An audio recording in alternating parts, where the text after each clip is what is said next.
প্রশ্ন হলো, মা বাবার বদদোয়াও যে কবুল হয় তা যদি সংক্ষেপে বলতেন। মা বাবার বদদোয়াও কবুল হয় কি? মা বাবার বদদোয়া তো সবচেয়ে বেশি কবুল হয়। যাদের দোয়া বেশি কবুল হয় তাদের বদদোয়াও বেশি কবুল হয়। মা বাবার দোয়া হলো পৃথিবীর সবচেয়ে পাওয়ারফুল দোয়া। যে দোয়াগুলো আল্লাহ তাআলা ফিরিয়ে দেন না, সেই দোয়াগুলোর মধ্যে শীর্ষস্থানে আছে মা বাবার দোয়া।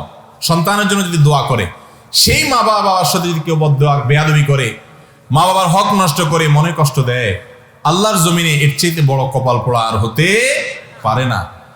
মা বাবা বদদোয়া দিয়া মুখ দিয়া কিচ্ছু বলা লাগবে না, অন্তর থেকে শুধু দুঃখ প্রকাশ করবে, ব্যথা পাইছেন সেটার কথা অন্তরে তার হাজির হবে, এতেই বদদোয়া লেগে যাবে।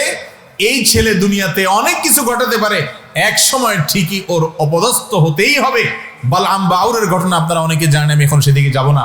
অনেক বড় ইবাদত গুজার ছিল বনি ইসরাইলের যুগে।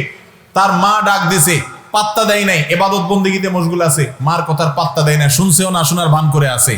এই ব্যক্তিকে আল্লাহ রাব্বুল আলামিন পরবর্তীতে জেনার অপবাদ নিয়া, সারা সমাজের সবচেয়ে নেককার হিসাবে পরিচিত ছিল, অথচ জেনার অপবাদ নিয়া সে বেইজ্জত হয়েছে, লাঞ্ছিত হয়েছে শুধুমাত্র ওই মায়ের সাথে বেয়াদবি করার কারণে। ডেঞ্জারাস একটা বিষয়।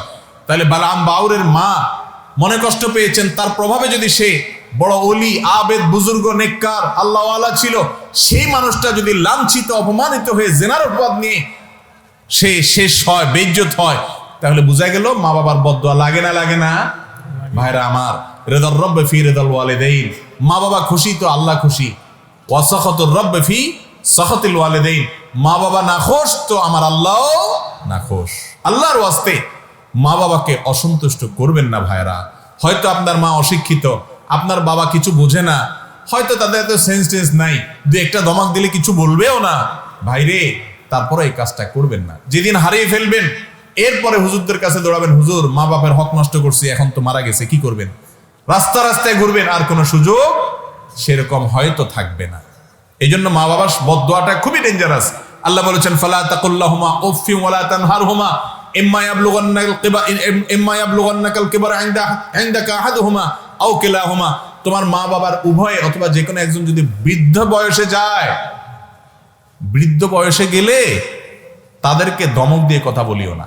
আল্লাহ বৃদ্ধ বয়সের কথা কেন বলছেন? কারণ জোয়ান বয়সে মা বাবার সাথে ধমক দিয়ে কথা বললে তো মা বাপ নিজেই কান মেলে সাইজ করে দিবে, এটা আল্লাহ জানে।